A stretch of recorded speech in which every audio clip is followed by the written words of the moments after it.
Although severe wetting swept through our region about a month and a half ago, many families are still dealing with the aftermath. Good evening, I'm Justin Case. People we talked with today in Martin County are still waiting to be able to go back to their homes or find permanent ones. As I learned today, this process could take longer than expected, while the people affected say their time is running out. Take a look at this. The home you're seeing here, it's almost upside down. In February, floodwaters picked it up and carried it out of Debbie Danover's backyard. And I kept saying, oh my gosh, we got to get out of here. No, it's going to be okay. And it just came so fast that it was crazy. Her cousin, who is mentally handicapped, lived inside the home. She says everything he owns, including pictures of loved ones, is still inside. Now, Danover says the family is hoping for FEMA assistance to help her cousin. And we still cooked and gave his, his things and took care of him, but that was his home. Meanwhile, her cousin Doug is relying on God to get him through this. Yeah, I talk to Jesus every day. Right next door to the Danovers is Sheila Mollett and her family. They were forced from their home after a mudslide made it unlivable, also during severe weather back in February. With all of their possessions still there, she and her family are relying on the generosity of others. Red Cross paid for us to stay here for 2 months.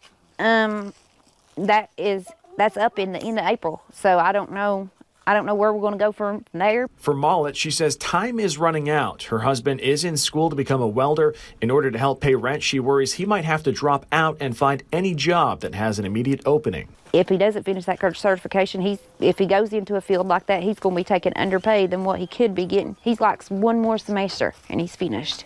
Hoping for financial help to make sure loved ones have a home. Officials from the State Emergency Management Office say they have received several requests for federal aid from Martin County. State officials are still working to submit those requests for federal aid. The requests include flood damages from most counties in eastern Kentucky and also areas in western Kentucky that experienced similar issues. Some people who live in the Kemper community of Pike County noticed something strange about their creeks and streams on Saturday. The water looked orange, but some say this is almost normal for this area. The color change happened after employees of a nearby coal company cleaned out old ponds, causing the chemical to mix with the nearby creeks and streams. Bobby Spears has lived in the area for 72 years. He says people passing by who took photos caused an uproar on social media. It come up this weekend and some people put it on the internet and now they're talking about it. Pike County emergency management officials say they are not sure if the water was contaminated by accident. If you notice a change in the color of your nearby streams, you can call the Kentucky Emergency Response Commission at 1-800-255-2587. Business owners in Letcher County should watch out for counterfeit money. The sheriff's office there says fake bills are circulating. You can see in this picture the bills say for motion picture purposes only on the front and back. If you believe someone is using fake money, call police immediately. A group of students from Leslie County is working to bring awareness to mental health issues in Appalachia. These students won first place in future problem solving at this year's Governor's Cup competition with a project called Be Kind to Your Mind. The students said their idea grew from a mental health fair that was held at the school. Now they hope to host more fairs in their feeder schools and become part of the solution. Well, we're planning the mental health fairs at the middle schools, and we've talked with our Board of Education to see what solutions we could implement to further help students, what resources we could give them, and what resources we could give to our teachers. We just wanted to kind of break down those walls and those barriers that face Appalachians and offer resources and awareness to mental health. The students will be taking their winning project to a national competition in Massachusetts this summer.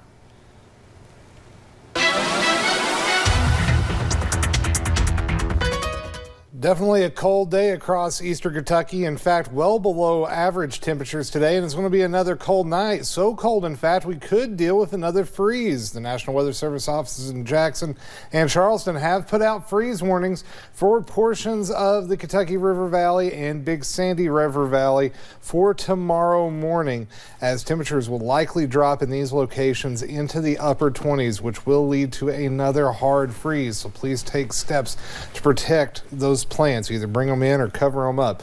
You can see a little bit of cloud cover showing up tonight on the satellite and radar. That is it. There is some rain off to our southwest down around Memphis, Tennessee. That will push northeast tonight and could roll into our region tomorrow, but I don't think everyone sees rain tomorrow.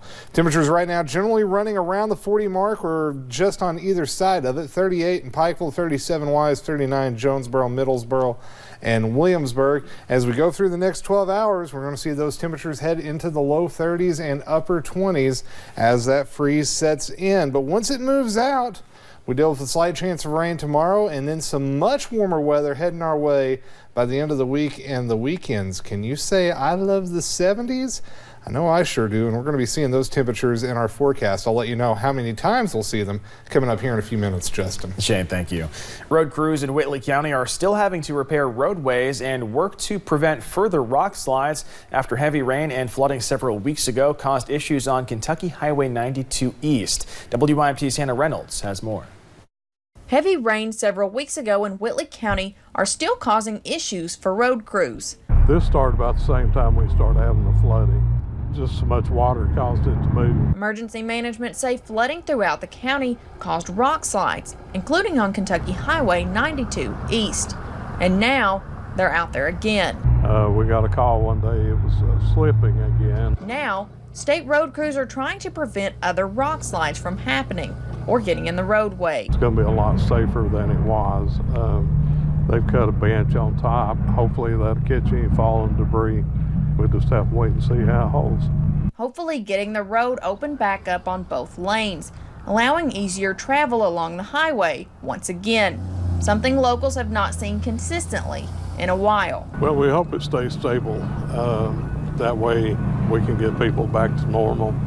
I'm sure they'll be glad to see that. And now, emergency management say they hope the work that's being done will continue to hold up. I think it's going to hold unless we get another rainstorm like we had before. We should be good. Working to make Kentucky Highway 92 East safer. In Whitley County, Hannah Reynolds, WYMT Mountain News. Traffic is alternating on one lane until the roadwork is finished. Governor Bevin is not happy with the federal judge who struck down work requirements for people with Medicaid in Kentucky. The plan would have required Medicaid beneficiaries in the state to either get a job, volunteer, or go to school to receive the benefits. Well, this is HHS and the DOJ together is who we've been talking to for 3+ years now. We talked, more than that, starting with the Obama administration and then under this administration. The problem is not there. The problem is with a single judge in Washington, D.C., who I wonder if this judge has ever even been to Kentucky or Arkansas or any of these other states that he would presume to know what is best for. I think it's irresponsible, frankly, that he's messing up the lives of millions of people. Governor Bevin was at the White House today discussing criminal justice reform. An organization in our region is training the next generation of skilled workers. You saw them on Issues and Answers tonight. eCammy trains people in monitoring and programming CNC machines. Those are computer numerical control machines that produce parts from metal or for a variety of industries. Located in Paintsville, the Institute has already drawn possible employers to the region. eCammy has already had companies looking at the area to locate here, to expand their operations here. We give everyone all the tools they need to succeed. The only thing they have to bring is the motivation and a good attitude. Since the Institute began, including this graduating class, 60 people have gone through the program with a 100% job rate. You can watch the full Issues and Answers on WYMT.com. Primary elections in Kentucky are next month. One University of Kentucky professor believes voter turnout has to get better to get the best results. He even thinks voting should be required. Miranda Combs sat down with the professor who has made it his life's work to improve voting in Kentucky and the country. In presidential elections, usually 60% of the population votes. Midterms, 30 to 40%. Local elections, at least in Kentucky in 2015, turnout was 30 to 31%. I think it's horrible and a stain on our democracy to have such low turnout, and our elected officials be elected by only 30% of people showing up, and so being decided by roughly 16% of the electorate. Josh Douglas is on the passionate side of this debate. He's ashamed of America's low voter turnout, even wrote this book about how to improve it. We must do better. If we have a democracy where every person's vote should count and should be counted, then we have to find ways to improve turnout. A fairly easy way, he believes, would be to make it mandatory. I think we'd have a much more informed electorate because people would take the time to learn about the candidates. Sure.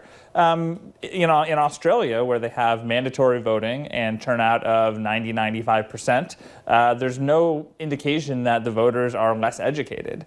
Would results change if we were required to show up to vote? No, I don't know. And I don't think it matters for the conversation as to whether we should increase voter turnout.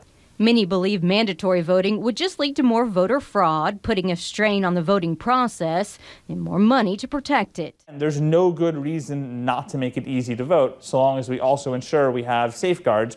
In the U.S., just because everyone doesn't have to vote, some states appear to make the process at least easier. Oregon, Washington, and Colorado have universal vote by mail statewide, where the ballot comes to the home and residents have a few weeks to study it. And what we've found is that in those states, people actually take the time to educate themselves because they're able to from the comfort of their homes, and they have some time in which to do it. Douglas's book chronicles those across the country working to increase voter interest and, in turn, turnout. Because whether it's mandatory or not, Douglas says the idea behind voting is the reason for its importance. Voting and participating is a way in which people can feel some sort of ownership in our country and its laws. In Lexington, Miranda Combs, WKYT. Kentucky's primary election is May 21st. It is the time of year when many high school seniors start hearing back about their college applications. One Leslie County teen applied for an Ivy League school but never thought she would get in. Last week, she got the life-changing news that she was accepted. Senior Sarah Clark applied to Yale, never thinking she would be admitted. She got an acceptance video last week. People in Appalachia are often overlooked and underestimated, and a lot of kids from that area think that Ivy League college is just a fantasy, but it can really be a future. She plans on taking a trip to the school to check it out. She wants to major in math and come back to the mountains to teach students here. Coming up at 11, Whitesburg continues to deal with recent storm damage, how they are dealing with the threatened property. And several bodies found in a North Dakota business. Locals demand answers after no info from investigators. Temperatures dip below the freezing mark one more time tonight, but there is a big time warm up heading our way. Details in the forecast right after the break.